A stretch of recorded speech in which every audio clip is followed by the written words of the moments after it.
and let us all do we can to build a better future. I like to cover a little bit more about the Bernie Sanders movement. And I began thinking about it after the post-duopoly show on RBN with Due Dissonance as well. We've all been talking about this, and I think we got to come to terms of who Bernie Sanders is as an individual. Bernie Sanders is a flawed human being, but I will give him credit for this. And this is something that has to be made clear. Bernie Sanders inspired Hardlands Media. I remember in 2016, I remember the DNC convention, and I felt at the time, okay, maybe Bernie wasn't ready.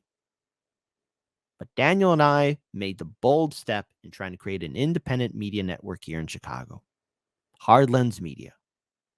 And we've gone through a lot. We've seen a lot of stuff happen. But what we weren't prepared for was 2020. Because we both thought that this time around, Bernie was going to be ready. That Bernie was going to have a dedicated team.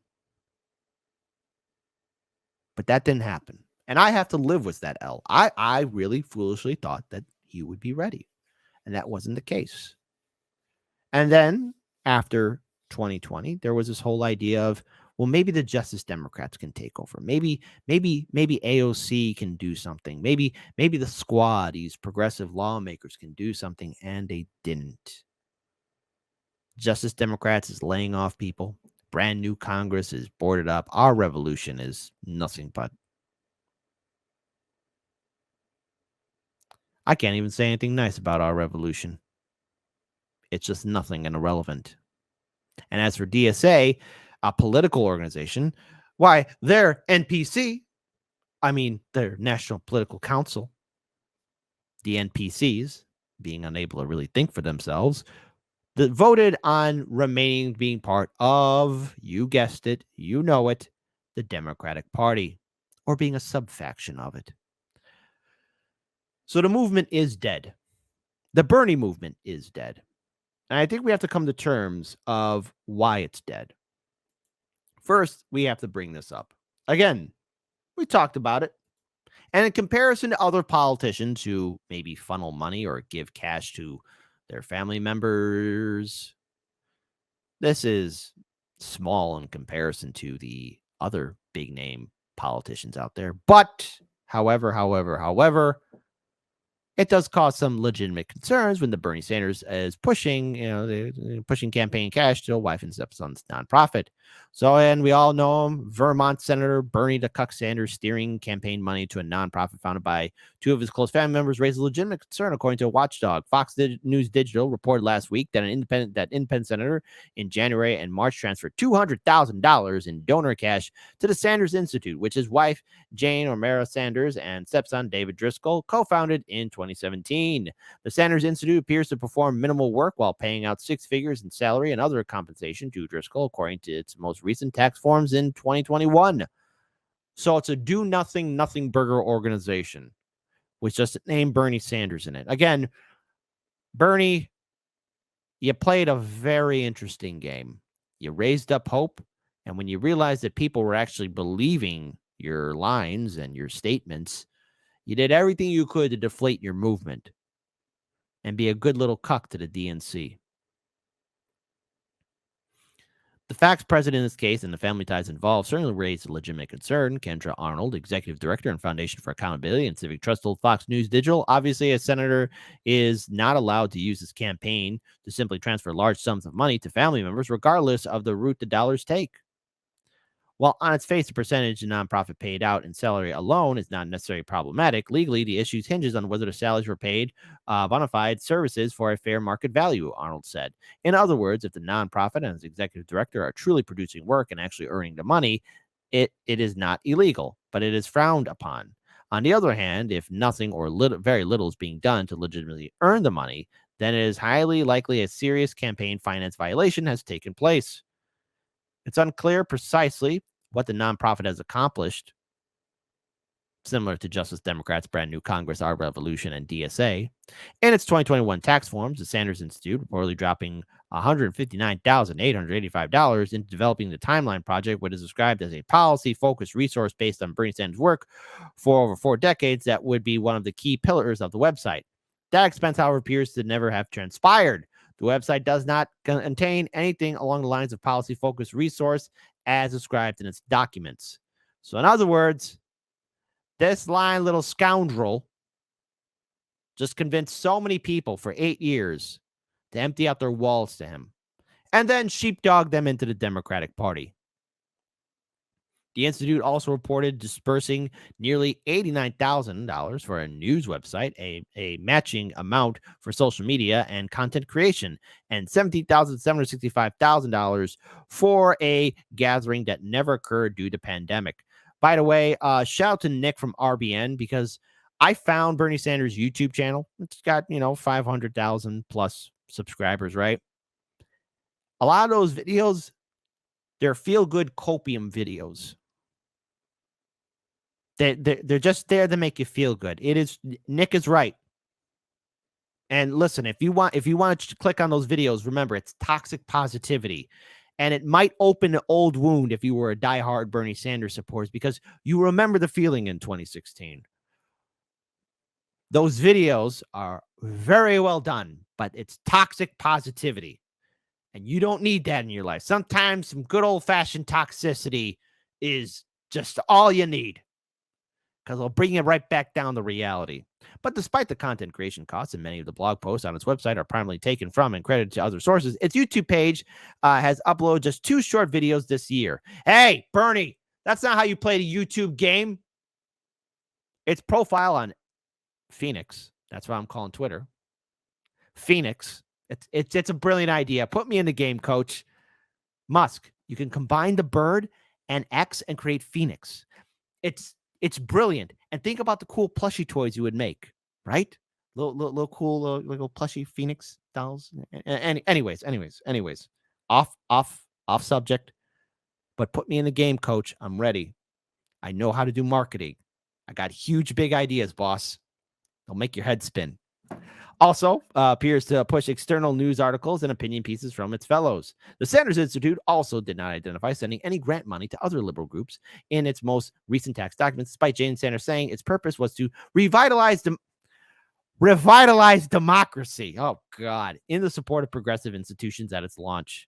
Meanwhile, Sanders' most recent cash transfers were not the first to his wife and stepson's institute. In 2020, the presidential committee sent $350,000 to the nonprofit, according to federal filings. The funds accounted for nearly half of the $716,000 in donations the group raised that year, while Driscoll collected $152,000 plus $152,653 in compensation.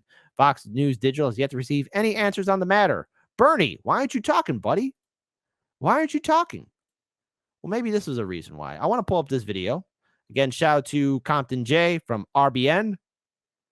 Now, looking at this person and Kyle talk, I know I got to put you guys through this. I'm not going to have you sit through the whole damn thing, but talk about seeing Kyle try and come to terms of, yeah, we've been talking about this for a while, Kyle.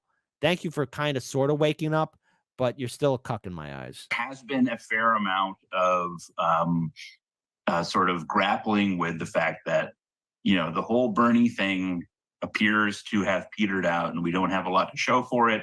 Bhaskar Sankara wrote a piece, I think last year, where he sort of talked about the fact that, it definitely appears that we're sort of in a unhealthy stasis at this point. So that notion is out there. But, I emphasize this in the piece for a point, like, it's not just that it's annoying to me when you get all of the sort of AOC and Bernie, like, sort of, mythology and, we have to support our socialist champions stuff at the same time as everyone is saying we can't do anything. They're still fucking asking for donations all the time, right? Like, when I'm told, we can't expect anything from these people because they don't have enough power. My natural response is, okay, why did I make all those $27 donations? Exactly. many of us were suckered in. Now, I could probably say in 2020, I did not donate to Bernie Sanders because I made a promise in my head, and I'm glad I had that discipline. Do not donate any money until you see just how far he is willing to cross, just how far he's willing to push back. And there was a point until that Super Tuesday, until that, I was going to say, okay, maybe this might be it. Let's see how that Super Tuesday play out. But as soon as Obama made that phone call and Obama told people to drop out that race, and then Bernie just lost all wind, I was like, no, this is not playing out the way I wanted it to be. And Bernie proved himself out to be a cuck. And, I mean, when I first started donating to Bernie when I was a grad student, right? Like the whole Bernie machine hoovered up millions of dollars off of small donors, which sounds very noble when you're talking about how Washington gets funded. But then when you turn around and say, oh, we can't get anything done, it seems kind of malign to me, right? Like you took those donations and you sent the fundraising emails in which you talked about everything that you're going to get done and how powerful you are. And now you're saying, oh, we can't do anything. That seems pretty cruel to me. Yeah. So this is good because this is the area where we disagree. So. Okay. How are we going to disagree, Kyle? Really? Hey, everyone. Light up a cigarette. Light up a joint. Just pour straight up whiskey. Don't even pour yourself some coffee. Just pour some straight whiskey. Get ready to listen to this big brain theory from Kyle. Listen to this statement here. Most of your piece, when I'm reading it, I'm going, yep. Because as you said, you're cataloging the votes and the specific points where you're like, messed up here. What are you trying to do? What's your identity? Are you really an outsider? Are you trying to be an insider? You're trying to win higher office, et cetera, et cetera, et cetera. But I still ultimately, the part where I disagree was that last part where I felt like you sort of fed into what I would describe as the doomerism and the nihilism on the left, which is a pervasive problem on the left that we always have to, I feel like, combat. Whereas your argument seemed to be, well, what if those people were kind of right? And so is that a fair categorization of your argument? Yeah, I mean, look, I grew up in a far lefty environment, and I still have a network that includes a lot of people who self-identify as communists. Most of them have gray hair now, but they are the kind of people who just say, like, every time that someone exciting comes down the pike in electoral politics, they just say, you're getting fooled again. Lucy's going to pull out the football out from Charlie Brown again. We've been down this path 100 times. You should know better by now than to expect anything. They'll talk about Obama, right? Like, exactly. Case in point. And maybe Bernie and his silver tongue ways really blinded a lot of us, because the thing is, we saw how much of a disappointment Obama was. And the thing is, too, we have to remember, look who his predecessor was. He had George Bush Jr. Obama comes in, starts talking about hope and change. And we all believed it. And it was a historic moment. America's first black president. It was a pretty big deal. I remember that in 2008. The announcement of his victory happened here in my city. It was a pretty big deal. And then nothing fundamentally changed. It got progressively worse. And same thing with Bernie. Captured lightning in a bottle. All of us fooled, tricked. And it's okay. But anybody who comes around here now, you got to seriously vet these people. Keep your heads on a swivel, because this is a game that's been played on us one too many times. And if it's associated with the Democratic Party, you break away from it. Like, the George W. Bush administration was a horror show from beginning to end. So much awful things happened. Everybody was desperate for change. We got a guy showing up talking about hope and like borrowing slogans from the labor movement in Barack Obama. And he ends up, governing as a like center-right technocrat. Yeah, Bill Clinton. And those commies I know said, look, we were right. You should never have believed a Democrat who told you that he was Mr. Hope and Change, and you got the wool pulled over your eyes. And those people said the same thing about Bernie in 2016, and they said the same thing about AOC in 2018. And I have fought for a long time to maintain a commitment to electoral politics, because I think that it's foolish to abandon that element of the fight for progressive change. I will push back here. I understand why people are burnt out by electoral politics. Now, I still vote. I live in a ballot initiative state, and when it comes down to ballot initiatives such as cannabis legalization or protecting a woman's right to choose or anything else to protect, citizens, because again, ballot initiatives, very few states in this country have accessibility to be, again, impact their government. I will partake in that because I want to make sure that the good ballots are used and the bad ballots are stopped. Okay. And yes, I want to support independents and third parties. I understand why people don't want to be part of electoral politics anymore. These are legitimate answers, and many of us are just burnt out by it. Who am I to tell you to feel differently? The only thing I would say is maybe please kind of sort of consider, if you do live in a ballot initiative state, at least partake in helping out the good ballot initiatives and stop the bad ballot initiatives. That's it. You don't have to vote for any other politician or candidate, no third parties. You could just walk on out and give a middle finger to the air. There you go. That's it. If you don't want to do that, fine. It's up to you. But again, be careful when pushing, hey, still support electoral politics, because again, a lot of people are angry. And I think that those commies have, marginalized themselves, and their politics obviously aren't relevant at all in the national sense. But I can't help but notice that on a long enough time scale, they seem to just always be right about the Democrats. Okay. So now let me make a counter case, because listen, I honestly, in part blame myself for feeding into that kind of doomerism and nihilism. Okay. And I don't think it's accurate. I don't think it's fair. So I'll give you a couple of examples here. No one's being a doomer here, Kyle, okay? It's just that we are tired of being swindled, Kyle. We're tired of cucks leading us, Kyle. We're tired of people constantly compromising with the corporate neoliberal Democrats, Kyle. We're tired of people constantly building up our hopes and then, not doing anything, Kyle. Maybe, I don't know, if the Democrats actually gave a damn, Kyle, we would maybe be more enthusiastic. But oh no, what do you and your fantastic friends of the larger media outlets say? We got to be pragmatic and vote for Biden because everybody knows it. Woogie, boogie, boogie, Trump. First of all, if you look at what's going on in Minnesota right now, the Democrats have a 1-seat majority in that state. Here's what they've achieved so far: universal free school meals, legal weed, carbon-free electricity by 2040, tax rebates for the working class up to $1,300 for people making under $150,000 a year, 12 weeks paid family leave, 12 weeks paid sick leave. They banned. Yeah, but Kyle, each state is different. And by the way, look, all this talk about doing these things, it is yet to really uplift the American people because, again, inflation and the economy, stupid, is what's impacting people from actually living their lives, from actually having comfort and time for themselves and to rest from their work and the troubles of this neoliberal hellscape that we're in, Kyle.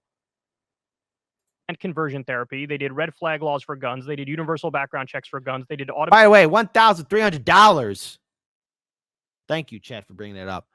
That number should be a hell of a lot higher. automatic voter registration. They did free public college for everybody making under 80K. They did a ban on PFAs, which are the forever chemicals. They did a $2.2 billion increase in funding for K-12 schools. They did sectoral bargaining for nursing home workers. This is all with a 1-seat majority. Now, maybe you and I, the whole conversation we were having before sort of misses the mark, at least in the sense that here I'm talking about Midwestern Democrats. We were talking about a Northeastern Democrat who was a Justice Democrat at the national level, right? But when I look at what's going on in Minnesota, when I look at what happened in Wisconsin with Governor Tony Evers, he did a procedural trick to basically increase public school funding for the next 400 years. I look at that and I go, if I'm actually evaluating the evidence objectively, rationally, fairly, I'm going to walk away from this going, there is some cause for hope in. No, it's not a cause for hope. How much of it is being implemented, Kyle? Again, the copium is real amongst Kyle because, again, all it is just swindling people to vote for Democrats. Because, again, when the Democrats are finally put to task, especially on the national level, they don't. This is Eric London. Now, this is a whole Twitter thread, and I read his article that he wrote some time ago talking about what happened to the DSA. Democrat Socialists of America. Well, here's what's happening to DSA. Shout out to Indie Left for bringing this to my attention. Since 2015, DSA promotes itself as one of the largest socialist organizations in the U.S. Now, membership collapsing. $1 million budget deficit. How'd you pull that off, DSA? Chapters dissolving entirely and members burnt out. Again, the convention voted to remain a Democratic convention, a Democratic faction. Big brain tactics. The membership totals are collapsing. Last year, DSA ran a campaign for 100K. Now they say they only have 22K who pay monthly dues. If you're a member of DSA and you're part of that 22K, cut your dues. A report from the convention says we will spend over 1.6 million more than we will raise, which puts us on track to deplete most of our current savings. Say it ain't so, DSA. Branches are folding up. One candidate for NPC wrote, "We are seeing the members of dues paying members decrease, and we are seeing some local DSA chapters struggle to remain active or dissolve entirely. If we don't work to reverse this trend, we could lose the organization." Uh-oh. Let's have democracy in the chat. Type 1 if you will miss DSA. Type 2 if you are plotting its demise. Again, other statements from NPC candidates or some chapters are suffering from near fatal collapse, others on the brink of dissolution. Organization plagued by crisis of waning spirit, bureaucratic confusion, and political inaction. Members suffering from chronic burnout. So, hey, they got to vote for a committee in order to address a situation, in order to vote for a article, in order to support a situation. So they have to do another vote of another membership drive. And point of order, snap your fingers for those who are hard of hearing. Woo! Leadership acknowledged DSA has no left legitimacy. NPC candidate DSA has seen its leadership nearly collapse with devastating effect on morale for our members, credibly damaging the eyes of not only our members, but the broader working class.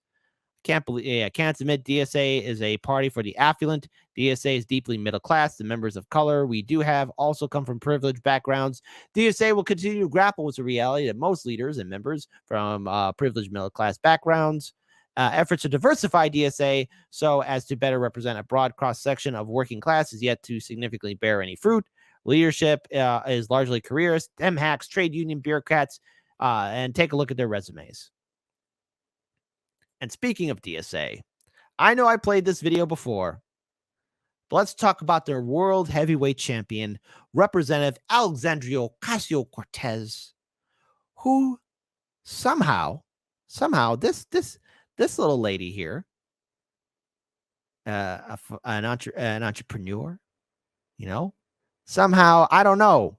I don't want to speculate, but I'm willing to bet maybe somehow magically a check landed in AOC's hands. And it's all about sunscreen. So while you're starving, sunscreen. While you're broke on the street, sunscreen. While you don't have a roof over your head, sunscreen. What we're here to talk about today. We are here to talk about sunscreen, specifically Yay! US sunscreen and how to fix it. Hello, everyone. This is Rep AOC, and I'm here with Charlotte Palomino. I'm a brand owner, but also a licensed esthetician. US sunscreen regulations are not necessarily making us more safe or better products. US sunscreens are far behind the rest of the world. I was in South Korea earlier this year, and it is so clear how far advanced the rest of the world is on sunscreen. Yes, the whole world is actually advancing a lot of things. AOC. I had to do that. AOC. The whole world is advanced. I mean, check out Japan's bullet trains. For Christ's sakes, they make our trains look antiquated because they are. And we deserve better here in the US. How does the FDA regulate? FDA is different than the rest of the world in that we regulate sunscreen as a drug. Hold on. We got an audience member who says, why is she in South Korea? Because she can afford a trip to South Korea now. That's why. She suckered a lot of people. AOC, you really knew how to empty out our wallets. Well done, AOC. Well done, AOC. Instead of a cosmetic. It's regulated as a drug, has far more stringent standards, far more testing, far more scientific and clinical trials that are required, which is good. We want to make sure that things are safe. However, and hold on, Bad Cookies says, Kit, when are we going to march to Chicago to the Trump building for sunscreen rights? You know what? I'm getting PTSD flashbacks from all those stupid protests. Ay, ay, ay. Sometimes that can add a lot of bureaucratic and costs that prevent us from getting any sunscreen filters at all. And just for context, it has been since 1999. It was the last time that we had a new sunscreen filter in the United States. When we compare the US standards to European standards in 2017, a Sloan Kettering study found that only half of US sunscreens met European protection standards. Here's the thing though, there is some. Yeah, look, they did a smile. Here's the thing you could do now. Hey, Bernie, this is your movement. You hack fraud. Oh my goodness, people should be giving you the middle finger every time you cross the street. Thing that we can do about this.